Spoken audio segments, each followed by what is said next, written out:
우리 아이들이 태어나면 우리 이름을 부모들이 짓습니다.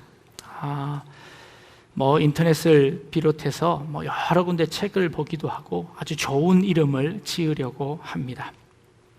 그 이름처럼 아이가 자라나 주었으면 하는 소망을 가지며 이름을 짓게 되어지는 겁니다. 오늘 우리가 읽은 본문에 예수님의 이름은 주의 사자가 나타나 이름을 점지해 주는 것입니다. 예수라고 이름을 지었습니다. 예수님의 이름은요, 오늘 설명을 하고 있는데요, 그가 자기 백성을 그들의 죄에서 구원할 자이심이라 하니라 라는 그런 뜻입니다. 이 예수님의 이름은요, 굉장히 좀 흔한 이름 중에 하나였습니다. 우리나라에서 가장 흔한 이름은 어떤 이름일까요? 한번 찾아보았더니요, 1945년도에 가장 많은 여자 이름은요, 단연 영자였습니다. 48년도에는요 순자였고요, 58년도에는 영숙, 그리고 75년도에는 미영, 그리고 98년도에는 유진, 2005년, 2008년, 2009년에는 서연이가 제일 많았답니다. 그리고 그 다음으로 지은, 지현, 이런 이름들이 많이 있었습니다. 남자들은요 45년, 48년, 58년에는요 영수가 단연 많았다고 합니다. 영수. 그리고 75년, 78년에는 정훈이라는 이름이 많았고요, 2005년, 2008년, 2009년에는 민준이 제일 많았다고 합니다. 그리고 그 다음 많은 이름이 동현, 현우, 재현 이런 순서대로 많이 있었습니다. 성을 붙여서 지금 우리나라에서 가장 많은 이름을 가지고 있는 사람은 4335명이 같은 이름을 쓰고 있는 김영숙. 김영숙이 제일 많았고요, 39,663명인 김정숙이 두 번째입니다. 그리고 37,419명인 김정희, 그리고 35,000명 김영희, 그리고 김영자, 이 순으로 이름이 가장 많다고 합니다. 우리 성도님들 중에서도 다 있지요? 그런 것 같습니다. 이런 흔한 이름들을 짓는 이유는 무엇이었을까요? 왜 여자 이름에 이렇게 자자가 많이 들어갔을까요?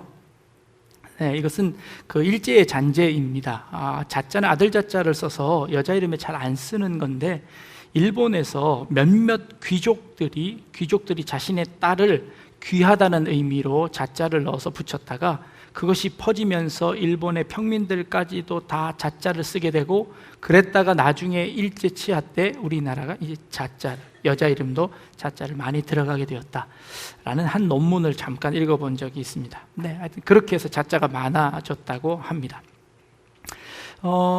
예수님의 이름은요, 그 당시에 조금 흔한 이름이었다고 합니다.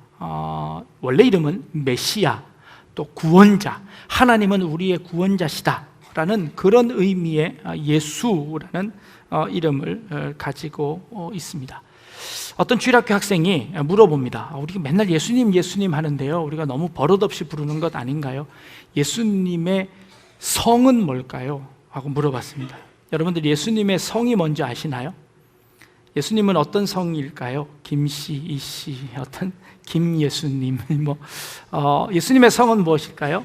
성경에 예수님의 성이 등장하지는 않습니다. 성을 가진 것이 그리 오래되지 않습니다. 예수님 당시만 해도요, 그 당시에는 성이 없었습니다. 그러면 어떻게 불렀을까요? 성경에 등장하는 이름, 바디메오라는 이름이 있습니다. 바라는 것은 아들이라는 뜻이고요, 디메오가 이름입니다. 그러면 이 바디메오는 디메오의 아들이라는 뜻이지요. 그래서 그의 이름이 되었습니다.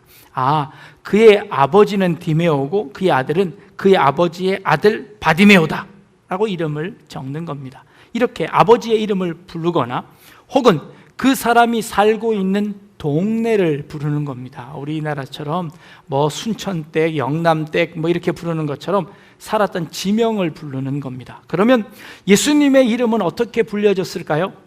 추측을 해보건대 예수님은 나사렛에서 자라나셨습니다. 그래서 나사렛 예수님이라고 불리었거나, 아니면 요셉의 아들 예수라고 불리웠을 가능성이 아주 높습니다. 그 당시만 해도 예수님의 성은 없었으니까요. 예수님의 이름은요 흔했기 때문에 아마 그렇게 요셉의 아들 예수라고 불리워졌을 가능성이 참 크다고 볼 수 있습니다. 그저께인가요? 우리 그 학생들 중에 이렇게 체육복을 입고 자기 이름을 이렇게 뒤에다가 기록을 하지 않습니까? 근데 아이들이 어떤 한 아이가 등에다가 하나님이라고 적어놓고 옷을 입고 다니더라고요. 제가 아주 신기해서 쟤는 왜 하나님이라고 거기다 이름을 넣고 옷을 만들었을까라고 생각해 봤는데요. 딱 드는 생각이 그 여학생의 이름이 하나입니다. 이름이 임하나예요. 그러니까 거기다가 님자를 붙인 겁니다. 네, 오해의 소지가 있을 것 같아서 좀 수정하면 좋겠다 싶은 생각이 들기도 합니다. 하나님이라는 건요, 우리나라에서는 하나님이라고 부릅니다. 다른 나라에서는 어떻게 부를까요? 네? 다른 나라에서 어떻게 부를까요? 네, 미국에서는 하나님이라고 부르지 않습니다. God이라고 부릅니다. 또 다른 나라에서는 어떻게 부를까요? 이스라엘에 가면요, 야훼 혹은 예후와라고 부릅니다. 이 같은 이름을 두고 각각 다르게 부르는 것이지요. 예수라는 이름은요, 구약 시대에는 이것이 여호와, 여호수아, 호세아, 예수와라는 이름하고 같은 이름입니다. 그런데 그것을 헬라식으로 읽으면 그것이 예수가 되는 겁니다. 그렇다면 구약에서부터 지금까지 예수님의 이름이 굉장히 흔하게 많이 사용되어졌다는 것을 의미하는 것이죠. 같은 이름을 써놓고 그것을 다르게 읽을 뿐입니다. 중국의 지도자였던 모택동, 우리는 모택동이라고 읽습니다. 그것은 한자로 쓰면 한자로 읽으면, 한국말로 읽으면 모택동입니다. 근데 중국 사람은 그걸 모택동이라고 읽지 않고 마오쩌둥이라고 읽습니다. 중국 발음이지요. 이것처럼 같은 이름을 써놓고 이것은 히브리식으로 읽으면 여호수아, 그리고 이 그리스식으로 읽으면 예수가 되어지는 것입니다. 남미 쪽의 사람들은요, 자기 이름에 미들네임, 중간 이름으로 이 예수라는 이름을 넣는 것을 굉장히 좋아합니다. 그래서 그 남미 쪽의 발음으로 하면 헤수스라고 발음을 합니다. 그래서 헤수스라는, 지저스라는 그 단어를 자기 이름에 집어넣습니다. 그리고 나는 예수님을 믿는 사람입니다, 내 자녀들도 예수님을 믿는 사람입니다 라고 그 첫 번째 이름과 중간 이름에 예수라는 이름을 집어넣어서 자기 이름을 짓는 겁니다. 예수라는 이름은 이게 굉장히 흔한 이름이었다는 것이지요. 마태가 지금 이 예수님을 소개하면서 하나님의 사자가 나타나서 그 이름을 짓는데 그 이름을 예수라고 지어라 라고 가르쳐 주는 겁니다. 여호수아, 여호와는 나의 구원이시다 라고 하는 그 의미처럼 그가 자기 백성을 그들의 죄에서 구원할 자로 내가 만들겠다라는 하나님의 그 뜻과 하나님의 의지를 담아서 이름을 예수라고 지으라라고 말씀하신 것입니다. 그런데 아까 말씀드렸던 건 이것은 아주 흔한 이름이었습니다. 여러 사람들의 예수가 있었기 때문에 그것이 잘 구별이 되지 않지요. 그래서 마태는요, 여기에다가 또 다른 이름 하나를 소개합니다. 그 이름은 무엇이냐면 오늘 우리 제목처럼 임마누엘이라는 한 그런 이름을 붙이는 겁니다. 이 임마누엘이라는 이름은 하나님이 우리와 함께 계신다라는 이 히브리식 단어입니다. 그래서 이것을 설명을 해주는 것이죠. 하나님이 우리와 함께 하신다는 이 임마누엘이라는 이름을 예수 이름에게 하나를 더 붙이는 겁니다. 예수님은 여호수아이기도 하지만 임마누엘입니다 라고 이름을 붙이는 겁니다. 그런데 이 임마누엘이라는 이름은 도대체 어디서 왔냐면 이사야 7장 14절에 있는 말씀을 인용하면서 그 마태가 예수님을 소개하고 있는 겁니다. 예수님의 이 이름의 근거가 구약시대에서부터, 그것도 이스라엘 백성들이 귀하게 섬기는 이사야 선지자의 그 예언을 들어서 임마누엘이라는 이름을 따서 예수님 이름에게 슬쩍 붙이는 겁니다. 이게 중요하다는 것이지요. 그렇다면 우리는 이 구약성경 이사야서를 한번 찾아가 볼 필요가 있습니다. 이사야서 7장 14절 말씀을 가보면요, 이렇게 기록되어 있습니다. 그러므로 주께서 친히 징조를 너희에게 주실 것이라.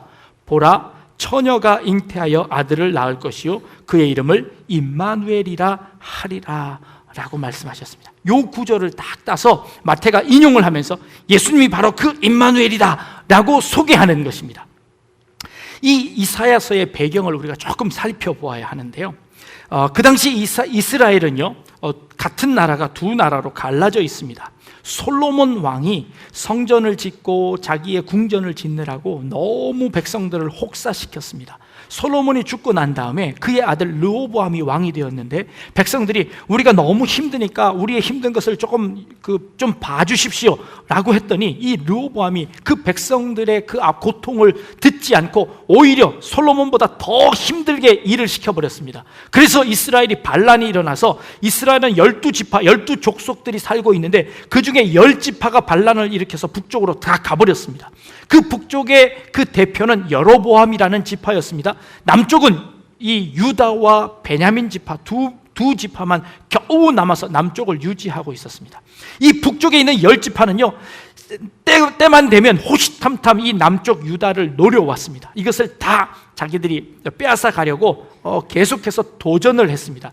그럴 때마다 하나님께서 이 남쪽 유다를 지켜주셨는데, 그것은 하나님께서 다윗이라는 왕과 약속하신, 다윗의 그 자손들이 대대로 예수님이 오실 그때까지 하나님께서 지켜주시겠다라는 그 약속을 지키시기 위해서 하나님께서 이 유다를 끝까지 지켜주셨습니다. 그런데 이번에는요, 그 북쪽 이스라엘뿐만 아니라 이쪽에 아람이라는 나라가 일어났습니다. 아수르 바벨론의 전신입니다. 이 아람이라는 나라가 이 남쪽 유다를 먹으려고 침범을 합니다. 근데 이 위기에서도 하나님께 은혜로 말미암아 이 아람을 물리쳐버렸습니다. 그런데 문제가 생겼습니다. 이 이스라엘과 아람이 동맹을 맺은 겁니다. 이 두 나라가 동맹을 맺어서 이 남쪽 유다라는 이 나라를 치려고 함께 쳐들어 내려오고 있는 것입니다. 최대 절명의 위기의 상황에 처하고 말았습니다. 그때 하나님께서 이사야 선지자를 부르십니다. 이사야야, 네가 지금 저 남쪽 유다 아하스라는 그 왕에게 가서 그 왕에게 이야기를 해라. 걱정하지 말고 두려워하지 말아라. 내가 너와 함께하고 내가 이 유다 민족들을 지켜줄 것이다 라고 하나님께서 구원의 메시지를 선포하시는 것이었습니다. 그런데요, 그 구원의 메시지를 선포했는데 이 백성들이요, 잘 안 믿는 겁니다. 그 위협들이 너무너무 큰 것이지요. 그래서 이 하나님이 함께 하신다는 것이 잘 믿겨지지 않습니다. 그래서 하나님께서 뭐라고 이야기하시냐면, 야, 내 말이 너희 정말 안 믿어지느냐? 그렇다면 너희는 나에게 징조를 구해라. 징표를 구해라. 그러면 내가 너희와 함께 한다는 그 징조를 너희에게 보여주겠다 라고 하나님께서 약속을 하시는 겁니다. 그래서 이사야가 다시 아하스에게 가서 이야기합니다. 왕이시여, 하나님께서 징조를 보여주신답니다. 그러니 하나님께 징조를 구해보십시오 라고 하자, 이 아하스가 뭐라고 하냐면, 나는 하나님께 징조를 구하지 않겠습니다. 어찌 사람이 하나님을 시험할 수 있습니까? 나는 하나님을 시험하지 않겠습니다 하고 징조를 거절합니다. 이 아하스라는 왕이 참 믿음이 좋아 보이죠. 그런데요, 사실 이 아하스는요, 믿음이 좋았던 것이 아니었습니다. 그는요, 이 두 나라가 연합했다는 소식을 듣자마자 어떤 계략을 펴냐면, 저 남쪽에 있는 애굽이라는 나라에 사신을 보내서 그 애굽 왕의 도움을 이미 요청해 놓은 상태였습니다.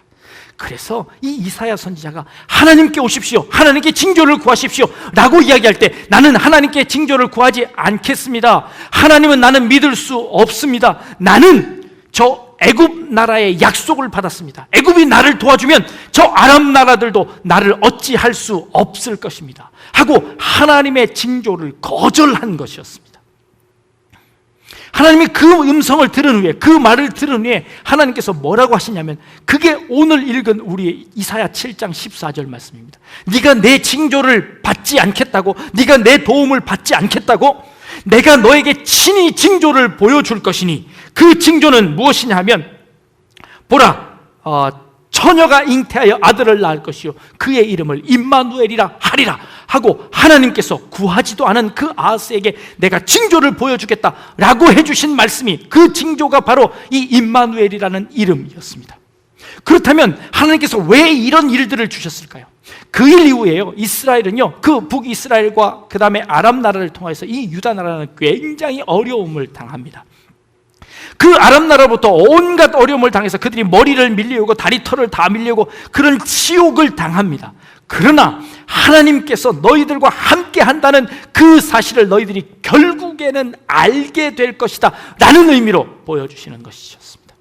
아하스의 입장에서는 이렇습니다. 하나님이 우리와 함께 하신다고요? 하나님이 우리와 함께 하시는데 왜 우리가 어려움을 당합니까? 하나님이 우리와 함께 하시는데 왜 그들이 우리를 쳐들어옵니까? 우리가 왜 이렇게 고통을 당해야 합니까? 나는 하나님 믿을 수 없습니다. 하나님 의지하지 않겠습니다. 나는 내 힘 믿고 내 주변에 있는 애굽을 믿겠습니다 라고 했던 그 아하스에게 너가 나를 버린다면 그 결과가 어떻게 될 것인지 네가 알게 될 것이다. 그러나 결국에 네가 믿을 수 있는 것은 하나님밖에 없음을 네가 알게 될 것이다. 그것이 바로 임마누엘이었습니다. 하나님께서 이사야를 아하스 왕에게 보낼 때에 이렇게 말씀하십니다. 네 아들 스알야숲과 함께 아하스에게 가라라고 하나님께서 명령하십니다. 이 스알야숲이라는 이름의 뜻은요, 남은 자가 돌아온다라는 뜻을 가지고 있습니다. 혹은 남은 자만 돌아온다라는 뜻을 가지고 있습니다. 이것은 무슨 의미냐 하면요, 이스라엘 백성들 가운데 하나님께서 선택하시고 하나님께서 남겨두신 자들을 하나님께서 사용하셔서 그들을 통하여서 하나님의 역사를 이루어 가실 것이다 라는 것을 의미하고 있습니다. 하나님의 함께 하심이라는 것은 무엇입니까? 하나님은 우리와 늘 함께 하십니다. 하나님은 우리와 늘 동행하십니다. 하나님이 늘 우리 곁에서 우리를 인도하시고 가장 좋은 길로 인도하십니다. 그런데요, 우리 인간들은 그 하나님을 못 본 척합니다. 애써 하나님을 외면하고 하나님께서 도움을 주심에도 불구하고 그 하나님을 거부하고 거절하고 우리의 힘으로 살아가려고 발버둥을 칩니다. 하나님이 옆에서 내가 너를 도와줄게, 내가 너와 함께 있어 라고 하는데도 불구하고 이 아하스 왕처럼 나는 하나님이 필요 없습니다, 그런 하나님은 나는 필요 없습니다 라고 하나님을 거절해왔지요. 그 거절해오는 그 이스라엘 백성들에게 아니다, 내가 너에게 징조를 보여줄 테니 그 징조는 내가 너와 함께 한다는 바로 그 징조이니라 하고 보여주시는 것이죠. 그게 누구입니까? 예수 그리스도이십니다. 예수 그리스도가 이 땅에 오신 것은 무엇이죠? 하나님께서 많은 선지자들을 통하여서 하나님의 뜻을 이 땅 가운데 보여주셨습니다. 그런데 세상 사람들이 그 선지자를 죽였습니다. 그 선지자를 내쫓았습니다. 하나님의 명령을 듣지 않으려고 합니다. 그러자 하나님께서 그렇다면 내가 직접 내려와서 너희들에게 생명을 주겠다, 내가 직접 내려와서 너희들을 구원하겠다 라고 말씀하시는 것이 바로 이 예수 그리스도였습니다. 마태는 그 말씀을 인용하면서 너희들이 하나님을 다 거절할 때 하나님께서 친히 징조를 보여주셔서 임마누엘 하시겠다라는 것을 보여주셨는데 그것이 바로 이 땅 가운데 오신 예수 그리스도시다. 예수 그리스도가 하나님께서 우리에게 보여주신 그 하나님이 우리와 함께 하신다는 증거입니다. 그러니 그 예수 그리스도의 말씀을 들으십시오 라고 이 마태복음 1장을 시작하면서 예수라는 그 평범한 이름 앞에 이 구약 성경에 있었던 임마누엘이라는 이름을 거기다가 덧붙이면서 하나님이 우리와 함께 하시기 위해서 이 땅에 보내주신 바로 그 예수 그리스도가 바로 그분입니다. 그리고 그분이 우리와 함께 계시다는 것을 보여주시기 위한 징조가 무엇입니까? 바로 십자가셨습니다.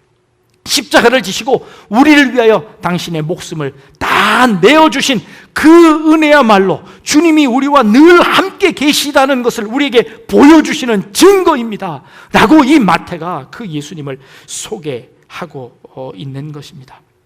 그 예수님은요, 우리와 늘 함께 하시는 것입니다. 예루살렘에 가면요, 야드바셈이라는 그런 그 박물관이 하나 있다고 합니다. 야드라는 단어는 기억이라는 단어고요, 바셈은 이름이라는 그런 단어입니다. 이름을 기억하는 박물관입니다. 그 박물관에는요, 2차 세계대전 당시에 그 학살당했던 유대인들 600만 명이 넘는 그 유대인들의 이름을요, 발굴된 모든 이름들을 거기다가 다 기록을 했습니다. 그리고 그 이름들을 쭉 전시해 놓은 그런 박물관입니다. 거기에는 아직도 이름 모를 사람들을 위해서 여백을 남겨두고 그 발견되는 즉시 그 이름들을 거기다가 기록한다고 합니다. 그런데요, 그 이름들을 기록해놓은 그 박물관의 그 저 맨 구석에 가보면요, 어린이 기념관이 있습니다. 어린이 기념관 앞에 동상이 하나 있는데요, 그 동상은요, 그 코르작이라는 사람의 동상이 거기에 있습니다. 이 코르작이라는 사람을 조금 소개를 하면요, 저 동상이 그 어린이 기념관 앞에 있습니다. 이 코르작이라는 사람을 좀 소개하면 유명한 아동 작가이면서 교육가인 사람입니다. 이분은요, 유대인이 아닙니다. 폴란드에서 유대인들이 가장 많이 학살당했는데요, 이 폴란드에서 아이들을 가르치는 선생님이셨습니다. 그런데 이 선생님이 아이들을 가르치는 그 수업 중간에 군인들이 쳐들어왔습니다. 그리고는 이 유대인들을 식별해내는 겁니다. 당시 유대인들은요, 다 가슴에 이 다윗의 별을 이제 꿰매서 이렇게 붙여놓도록 했습니다. 다윗의 별을 한 유대인들을 다 불러다가 기차를 태우고 이 아이들을 가스실로 보내서 이 아이들을 다 죽이는 겁니다. 그 교실에 유대인들이 꽤 있었던 것 같습니다. 이 코르작 선생님이 아이들을 가르치는데 군인들이 와서 이 아이들을 데려가려고 합니다. 아이들이 울며 소리치며 선생님에게 살려달라고 도와달라고 애걸을 합니다. 이 두려움 가운데 떨고 있는 그 아이들에게 이 선생님이 그 아이들을 그냥 이 군인들에게 보낼 수가 없었습니다. 그래서 그 아이들을 품에 안고요, 이 선생님도 함께 기차에 오르는 겁니다. 기차에 올라서 그 아이들을 품에 품습니다. 그리고 그 아이들을 위해서 기도해 주는 겁니다. 당신은 유대인이 아니니까 언제든지 이 기차에서 내릴 수 있습니다. 당신은 언제든지 이 수용소에 들어가지 않고 이 기차에서 나갈 수 있습니다 라고 이야기해 줌에도 불구하고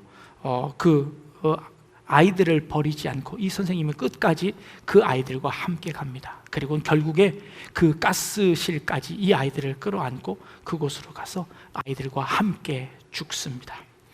선생님 품에서 이 아이들이 이렇게 기도했다고 합니다. 선생님, 이제 마음이 편하네요. 선생님이 저희들을 품에서 떠나보내시지 않으셔서 편하고, 그리고 선생님이 해주신 기도로 말미암아 주님이 우리의 마음을 지켜주시니 편안합니다.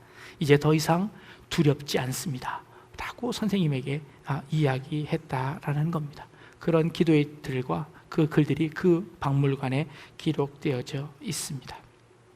이 아이들을 위하여서 끝까지 놓지 않고 그곳까지 가는 것입니다. 이것이 바로 예수 그리스도의 사랑이라는 것이죠. 하나님께서 우리와 끝까지 같이 있고 싶으셔서 우리를 버리지 않으시고 우리를 내버려 두지 않으시고 하나님께서 우리와 끝까지 함께 하시기 위해서, 우리를 구원하시기 위해서 이 땅 가운데 내려오셨습니다.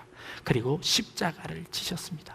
그리고 그 십자가로 말미암아 우리 온 인류들을 구원하시는 하나님의 사랑을 우리에게 보여주셨습니다. 마태복음 28장 20절입니다. 마태복음의 맨 마지막 장 마지막 절입니다. 예수님께서 그 십자가의 고통을 지시고 부활하신 이후에 천국에 올라가시면서 제자들을 향하여 마지막으로 부탁하셨습니다. 내가 너희에게 분부한 모든 것을 가르쳐 지키게 하라. 볼지어다 내가 세상 끝날까지 너희와 항상 함께 있으리라 하시니라 라고 마태복음 마지막 절에 예수님이 우리와 함께 계시다는 것을 우리에게 말씀하고 계십니다. 마태는요, 이 임마누엘, 하나님이 우리와 함께 하시고 예수님이 우리와 함께 하신다는 이 사건을 마태복음 맨 처음과 맨 마지막에 둠으로 말미암아 이 마태복음을 그 예수님이 함께 하시는 임마누엘의 축복으로 이 복음서를 닫고 있습니다. 이 복음서 안에 있는 모든 내용들은 하나님이 우리와 함께 하시면서 우리를 지키시고 우리를 살리시고 우리를 구원해내시고 우리와 함께 계시다는 그 징조, 그 징표, 그 증거들을 보여주시는 것이 이 마태복음에 기록된 모든 내용들이다 라는 것을 우리에게 보여주시며, 하나님께서, 예수 그리스도께서 이 땅에 오신 것은 바로 이 임마누엘의 이 축복을 너희들이 나에게 구하지 않았지만, 너희들이 나에게 징조를 구하지 않았지만, 그러나 너희들의 생각과 상관없이 내가 너희들에게 보여주는 징표다, 내가 너희들과 함께하는 이 증거가 바로 이 말씀이고 이 복음이다 라고 이 마태를 통하여서 하나님께서 말씀하시는 겁니다. 주변 환경과 내 감정과 내 생각과 그것과 전혀 상관없이 하나님은 늘 내 곁에 계셨습니다. 하나님은 늘 나를 지키시고 계셨습니다. 하나님은 늘 나를 품에 안으시고 나를 구원하시고자 원하시는 것이 하나님의 뜻이었다라는 것을 이 임마누엘이라는 이 이름을, 그 예수님의 이름에 붙임으로 말미암아 우리 모든 인류에게 이야기하시는 겁니다. 이 임마누엘이라 하리라라는 이 단어가요, 이 히브리어 구약성 이사야서에는요 2인칭으로 단수로 되어 있습니다. 네가 나중에는 임마누엘이라고 할 것이다. 그러니까 아스 왕에게 이사야 선지자가 이야기하는 겁니다. 그 어려움을 당하고 그 고통을 당하고 결국에는 하나님이 우리와 함께 하셨다라는 것을 네가 고백하게 될 것이다 라고 단수를 썼습니다. 그런데 마태는 이 복음을 인용하면서 신약에 와서는 이것을 복수로 바꿉니다. 우리가 결국에는 예수 그리스도를 임마누엘이라고 부르게 될 것이다 라고 이 말씀을 인용하고 있습니다. 네, 그렇습니다. 우리의 삶 가운데서 결국에 우리의 삶의 마지막에는 하나님께서 우리와 함께 하시다는 그것들을 우리의 입술로 고백하게 될 것입니다. 우리의 삶을 하나님께서 그렇게 주장하고 인도하셔서 결국에는 하나님이 나와 함께 하셔서 나를 이곳까지 인도하셨군요, 하나님이 지금까지도 나를 보호하고 계셨군요 라고 결국에 고백하게 될 때까지 하나님께서 우리에게 징조를 보여주시고 우리에게 계시를 보여주시고 우리에게 증거를 보여주실 것이다. 그것이 바로 예수 그리스도시다 라고 하는 것 우리에게 보여주시는 것입니다. 어느 한 분이 아주 건강한 분이셨는데요, 갑자기 아파서 병원에 갔는데 암 선고를 받으셨습니다. 그것도 말기 선고를 받으신 겁니다. 그분이 너무 화가 나셨습니다. 왜 나에게 이런 일이 일어날까? 나처럼 정직하게 살고 나처럼 착하게 사는 사람이 어디 있다고? 하나님은 왜 나에게 이런 형벌을 주십니까? 하나님을 향해서 그리고 주위 사람들을 향해서 온갖 분노를 막 표출을 하셨습니다. 근데 그분의 그 부인이 교회 열심히 다니시는 집사님이셨습니다. 그분이 남편을 설득해서요, 교회에 데리고 오셨습니다. 그리고 목사님의 기도를 받고 그분이 기적적으로 하나님을 영접하게 되었습니다. 그리고는 그분을 위해서 목사님이 기도를 아주 열심히 해주셨죠. 근데 치료차 다른 곳으로 멀리 가셨습니다. 한 달쯤 지났을까요? 그분의 부인으로부터 전화가 왔습니다. 근데 그 얼굴이 굉장히 밝은 얼굴로 전화를 하시는 겁니다. 남편분이 좀 어떠십니까? 그죠? 지난주에 돌아가셨습니다. 장례를 다 치렀습니다. 목사님 너무 이 마음이 안 좋았답니다. 하나님 조금만 더 기회를 주시고 조금만 더 생명을 연장시켜 주셨으면 더 좋았을 텐데 하고 그런 아쉬운 마음이 들었답니다. 그런데요, 그분의 고백이 그 목사님을 아주 창피하게 만들었답니다. 목사님, 너무 낙심하지 마십시오. 저는 오히려 하나님께 감사를 드립니다.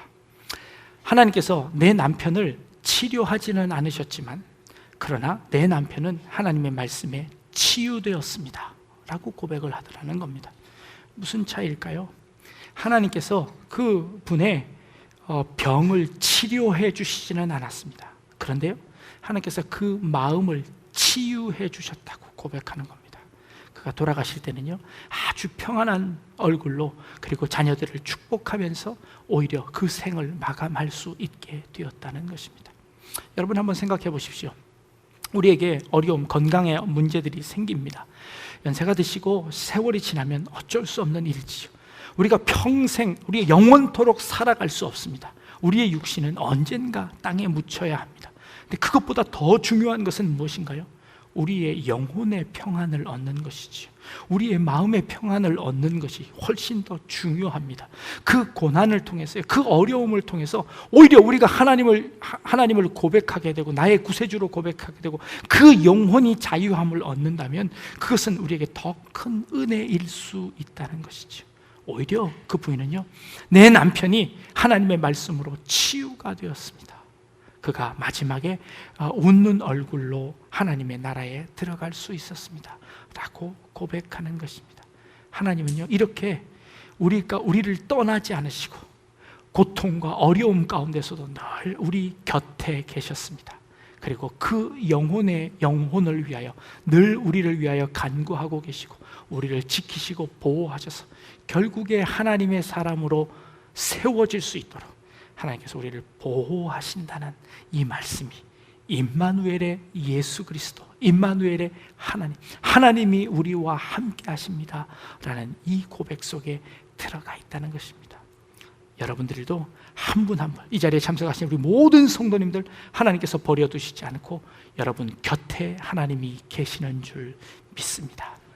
여러분들의 감정과 여러분들의 환경과 여러분들의 처지, 어떤 것과 상관없이 여전히 내 곁에 계신 그 신실하신 하나님을 믿음의 눈으로 보게 하시고 그리고 고백하게 하시고 간증하게 하시고 그 하나님과 동행할 수 있는 여러분들의 삶이 될 수 있기를 주님의 이름으로 축복합니다. 기도하겠습니다.